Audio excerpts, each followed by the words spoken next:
forma específicamente cuando vuelve o incluye una obligación que tenemos desde hace 14 años para cumplir el artículo 127, fracción segunda, que pone límites a nuestras remuneraciones, y esta Corte ha omitido el cumplimiento de esta obligación. Ahí es donde se refiere a esta interpretación literal. Nos obliga a cumplir el texto literal de la Constitución. No es este caso en donde no estamos contradiciendo un artículo sustantivo de la Constitución, sino llenando un vacío procedimental que nos permite o nos permitiría funcionar. Golpe de Estado, efectivamente, y voy a repetirlo, es atribuirnos facultades sustantivas que corresponden a otros poderes. Yo creo que deberíamos haber cumplido este artículo 127, como también el 94, que en su párrafo cuarto nos obliga a funcionar en salas de manera pública, en sesiones públicas. A esos incumplimientos es a los que refirió la propia iniciativa y la reforma aprobada respecto de la literalidad de su contenido. Entonces, no es este caso, y por eso insistiría en que yo no tengo inconveniente en votar uno u otro. No tengo mayor problema, pero lo que me parecería que sería el colmo es que esta Corte en un mismo problema resuelva literalmente en una parte y en otra quiera llenar un vacío jurídico o se asuma no sé qué mecanismo de interpretación que dicen los ministros que no estamos ni siquiera mencionando, pero yo desconozco un mecanismo de interpretación que llene vacíos jurídicos que tenga algún tipo de nombre. No es ese caso, me parece a mí, y creo que estamos obligados simplemente por operatividad de la propia Corte a decidir congruentemente. Muchas gracias. Gracias. Quisiera señalar, en consideración al que no obedecimos el 127, si yo me voy a la literalidad, como está el 127, dice: los servidores públicos de la Federación, de las entidades federativas, de los municipios y de las demarcaciones, y cualquier recibirán una remuneración adecuada e irrenunciable por el desempeño de su función, empleo o cargo. Aquí lo importante es el tercer párrafo. ¿Qué se considera como remuneración o retribución? Toda percepción en efectivo o en especie, incluyendo dietas, aguinaldos, gratificaciones, premios, recompensas, bonos, estímulos, comisiones, compensación y cualquier otra, con excepción de los apoyos y los gastos sujetos a comprobación. Si yo me voy a la literalidad de este precepto, pues no solamente son las remuneraciones que se reciben en efectivo, sino cualquier otra prestación que se recibe en especie. Es literal.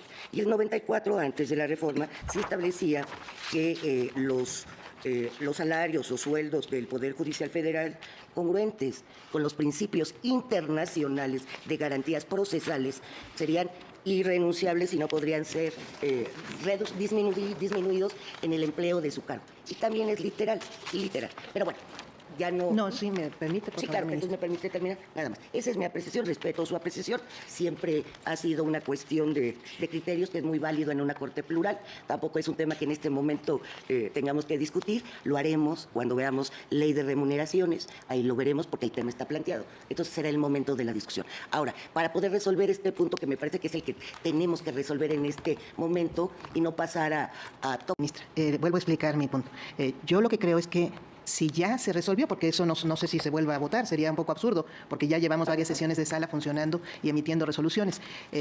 Yo repito, si ya se resolvió eso, tendríamos que votar coherentemente esta otra parte y asumir, si la regla es el funcionamiento con base en la integración de 11 ministros, pues asumir que nos corresponde una mayoría calificada de 8 y nos corresponde al mismo tiempo pues un funcionamiento del pleno de 11, que también lo venimos ya asumiendo. Es decir, ahí, como planteó en su momento el ministro Pardo, pues teníamos que haber votado las tres cosas al mismo tiempo.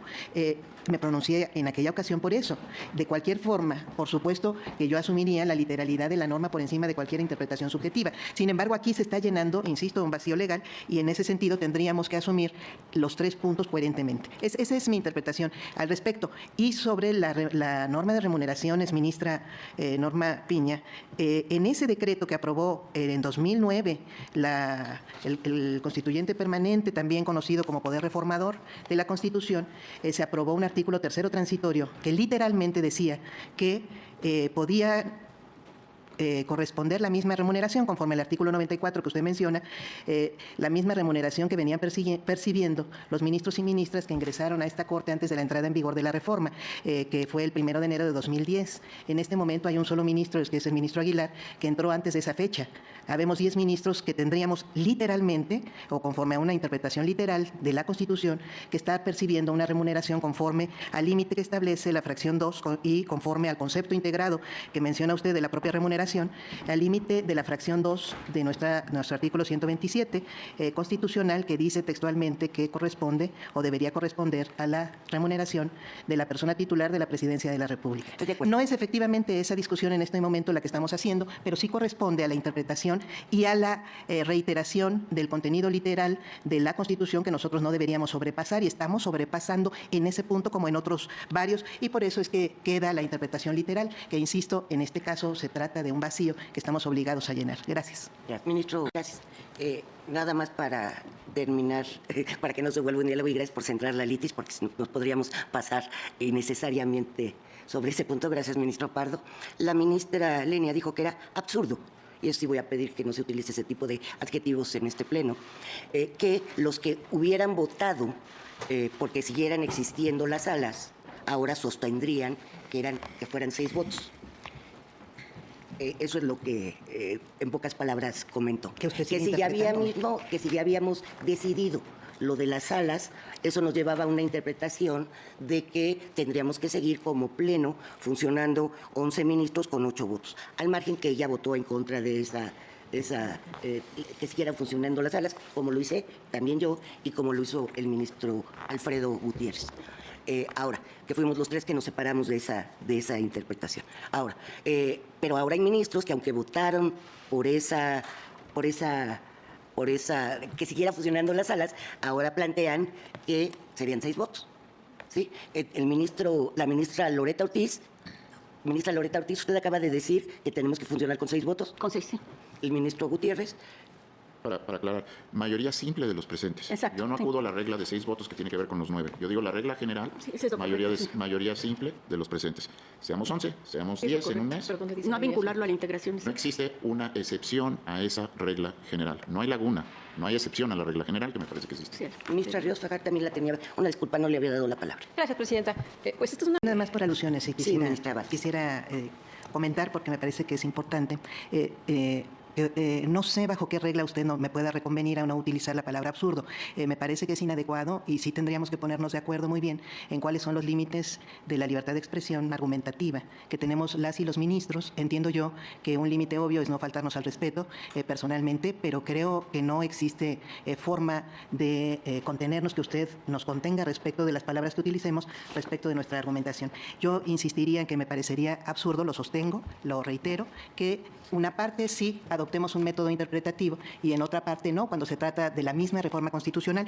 Y efectivamente una función obvia de este Tribunal Constitucional pues es interpretar. Pues esa es nuestra función. Sin embargo, lo que debemos hacer es interpretar la constitucionalidad de las leyes. Lo que hacemos es cotejar el contenido de una ley respecto del contenido de nuestra Constitución. Pero si nosotros alteramos el contenido de nuestra Constitución, sobrepasamos los límites que tenemos autorizados para resolver la constitucionalidad de las leyes. Esa obviamente que es nuestra función. Y por supuesto que nos pone un límite esta reforma al respecto, que a mí me parece esencial, un límite que además es el límite de los poderes de la Unión, que es el propio contenido de la Constitución. Si nosotros inventamos otro contenido constitucional, que a eso se refiere la literalidad de lo que dice la Constitución, pues entonces estamos vulnerando el Estado de Derecho completo. Y por eso es que me he atrevido, pues sí, a usar, digamos, conceptos fuertes como el de golpe de Estado, pero yo no veo ningún tipo de normativa que nos pueda o que pueda aplicar la presidencia de esta Corte para impedir que podamos ponerle palabras así de fuertes a lo que pueda estar haciendo este cuerpo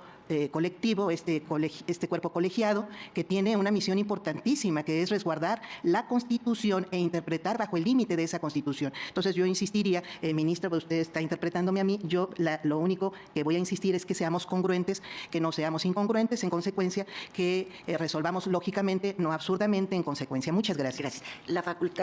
La facultad que tengo para comentar o hacer un comentario es la misma que tiene usted para expresarse en ese pleno. Yo, como rectora de la discusión, sí, y sí, así lo considero por los integrantes, a mí en lo personal no me afecta, pero por los mismos integrantes, de llevar una sesión sin ofendernos o sin... No hay ofensas, ¿Me permite, por favor? O sin expresar calificativos. Claro, si usted considera que es libertad de expresión hacerlo, no hay ningún problema, ¿eh? O sea, usted puede seguirse expresando como quiera. Respetuosamente siempre, ministro. No siempre ha sido así, por eso en este momento llamé la atención. Pero sí les pediría a los que se sientan ofendidos que lo digan. Por otro lado, como ya lo he dicho inclusive en otras ocasiones, el calificar de absurdo o de otro tipo de calificativo lo que presentamos o lo que decimos, no es solo calificar lo que decimos, es calificar a la persona que lo dice. De tal manera que a mí sí me parece de alguna manera ofensivo señalar que si estamos proponiendo algo absurdo es porque nosotros somos absurdos. Y así, a mí sí me parece que para guardar el respeto a un tribunal constitucional y sus integrantes, sería conveniente omitir ese tipo de calificativos. Es cuanto, señora ministra. Gracias. Me pido el fundamento, gracias, se lo agradezco al ministro. Es el artículo 6º, fracción 7ª. La presidencia deberá vigilar el reglamento interior de debates del Pleno.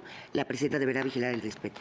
Y yo entiendo que a lo mejor las palabras que usted utiliza no es una falta de respeto, que usted siente que no sea una falta de respeto, pero debemos también entender que la ofensa la siente quien sufre el comentario que recibe. Muchas veces no es intencional, pero así es, la ofensa la determina quien lo recibe. Ministra Álvarez. Sí, ministra, usted me... Determina quien lo recibe. Ministra Álvarez. Sí, ministra, usted me reconvino a utilizar este adjetivo sin que nadie se hubiera quejado de ninguna ofensa, primero. El segundo se refiere ahorita ya como ofensa al ministro Aguilar. Yo simplemente le pediría a usted que se limite a llevar el orden de esta sala conforme dice los acuerdos respectivos. No voy a aceptar ninguna limitación a mi libertad de expresión ni a ninguna valoración que haga yo respecto de los criterios que se ponen aquí a discusión. Sí lo comento y espero que nadie se sienta ofendido. En realidad, la mayor ofensa que se puede tener, no solo a mi persona o a cualquiera de las personas que estamos aquí, que en realidad siempre va a ser contingente porque va cambiando la integración del propio Pleno de esta Suprema Corte, pero en realidad lo que deberíamos nosotros cuidar pues es no ofender la constitucionalidad de nuestros actos, no ofender la legalidad, no ofender a nuestra sociedad y aquí se ofende muy constantemente. Es mi interpretación, es una apreciación absolutamente subjetiva a la que tengo derecho a expresar a menos que se me indique qué artículo la faculta usted para limitar el uso de adjetivos que no van dirigidos a ninguna persona y no se trata ni de injurias, ni de groserías, ni de ninguna palabra que pueda estar calificando ninguno de los atributos personales, la dignidad de ninguna y de ninguno de los ministros. Sí la exhorto a usted a que respete mis expresiones, ministra presidenta. Muchas gracias. Yo la respeto. Presidenta, muchas gracias. Yo la respeto, pero también tengo que establecer, como lo dice el artículo, entre los miembros del Pleno se sigue el debido respeto. Muchas veces los mismos ministros no lo dicen, que se están ofendiendo. Ya lo había dicho el ministro Luis María en otra ocasión, pero es para guardar el orden. Si usted quiere seguir utilizando las palabras, no la exhortaré nuevamente, pero como usted dice, que los ministros expresen que esos adjetivos no les parecen. Y así seguimos trabajando muy a gusto. Ministro Pérez Dayán.